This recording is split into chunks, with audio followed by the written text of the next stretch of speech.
오늘도 같이 건강해집시다. 안녕하세요, 가치약사입니다. 구강건강관리 어떻게 하고 계신가요? 충치, 입냄새, 잇몸 부음, 들뜸 이런 문제들 때문에 많이 괴로우시죠? 입속 세균을 없애기 위해서 양치를 자주 하시거나 가글을 하시거나 혹은 입냄새를 가리려고 사탕이나 껌을 자주 씻고 계시진 않으신가요? 하지만 이런 노력들이 오히려 구강건강을 망치고 있다는 사실 아셨을까요? 오늘 저와 함께 올바른 구강건강관리에 대해서 알아보도록 하겠습니다. 구강건강에 문제가 있으면 치매, 뇌졸중, 심혈관 질환까지 전신 건강에 영향을 끼친다는 사실 들어보셨을까요? 많은 분들이 구강 건강하며 잇몸이나 치아에만 생각을 하시는데 치주염 등 구강 건강에 적신호가 생기게 되면 입안에 있던 세균이 혈액을 타고서 온몸을 돌게 됩니다. 그래서 당뇨가 일어날 확률은 6배, 뇌졸중은 3배, 혈관성 치매가 일어날 확률은 2배, 심혈관 질환이 일어날 확률은 2배로 만성질환의 위험도는 더 올라가게 됩니다. 구강관리를 우리가 쉽게 생각했었는데요. 제대로 관리하지 못했을 경우에 나한테 생각지도 못하는 위험성이 생기게 되는 겁니다. 앞서 설명한 일이 나에게 일어나지 않게 하기 위해서 여러 가지 방법들을 사용하시는데요. 양치 이외에도 우리가 쉽게 자주 할 수 있는 것은 바로 가글이 있습니다. 가글액은 유해균의 증식을 억제하고요. 유해균이 치태를 만들어내지 못하게 해서 잇몸병 발생을 예방하는 데 도움을 줄 수 있습니다. 그런데 유해균뿐만 아니라 우리가 건강 유지를 위해서 필수적으로 있어야 할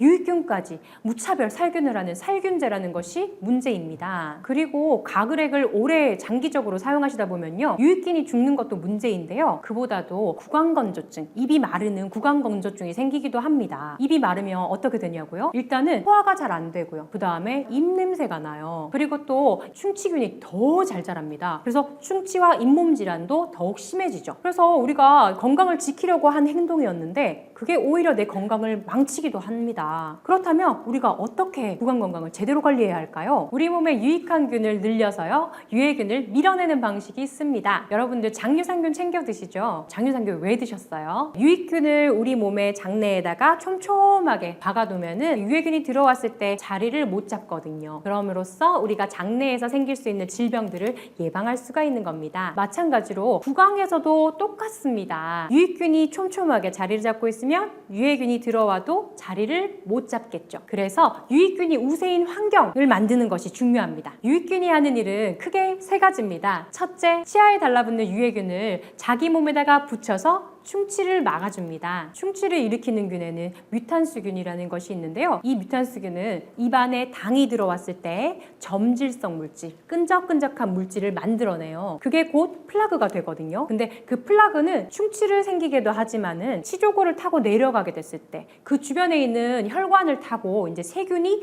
몸으로 들어가게 만들어줍니다. 그래서 전신질환이 생기기도 해요. 그리고 잇몸이 치아를 붙들지 못하게 해서 이가 빠져버리게 하기도 합니다. 유익균은 이 모든 과정이 일어나지 않게 뮤탄수균을 자기 몸에다가 붙여서 플라그를 만들지 못하게 아예 애초에 차단해버립니다. 두 번째로는 구취 유발균을 제거하고요, 전신질환으로 이어지는 것을 막습니다. 입냄새가 나게 하는 성분에는 메틸 멀캅탄과 황화수소라는 휘발성 황화합물이 있습니다. 두 성분 모두 황이 들어있는 분자인데요. 황의 특징은 냄새예요. 메틸 멀캅탄은 양파가 썩는 냄새가 나고요, 황화수소는 계란 썩는 냄새가 나요. 단순히 상대방에게 불쾌함을 주지 않게 하기 위해서 입냄새 제거에 신경을 많이 쓰시죠. 그런데 이 황화합물은 구취를 뛰어넘어서 전신질환으로 이어지게 할 확률을 더 높인다는 거, 그게 더 문제예요. 황은 산성을 띠는 물질이거든요. 그래서 메틸머캅탄이나 황화수소가 구강점막을 느슨하게 풀면서 구강점막 투과도를 올려줍니다.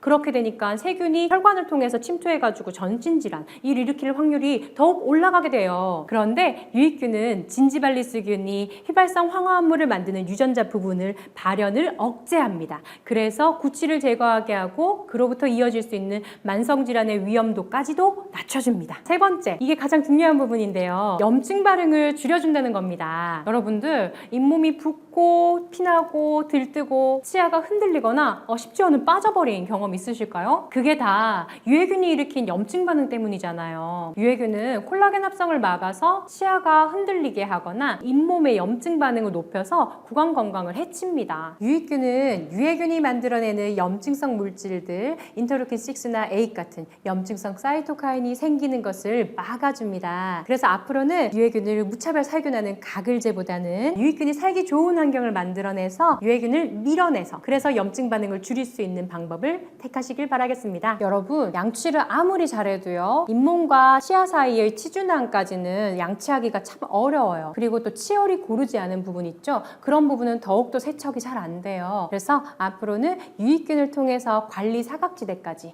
열심히 관리하시길 바라겠습니다. 다만 음식물이 입안에 남아있을 경우에는 유익균이 아무리 많다고 해도요, 충치는 생길 수 있거든요. 그래서 유익균만 계속 보충해 주시는 것이 아니라 기본적인 관리인 양치와 치실 사용을 병행해야 합니다. 기본적인 관리와 함께 유익균 보충까지 하셔가지고 구취, 잇몸 질환, 충치로부터 멀어지고요. 더 나아가서 만성 질환의 위험으로부터도 멀어집시다. 오늘도 구강유산균으로 같이 건강해집시다. 가치로운 여러분, 복 받으세요.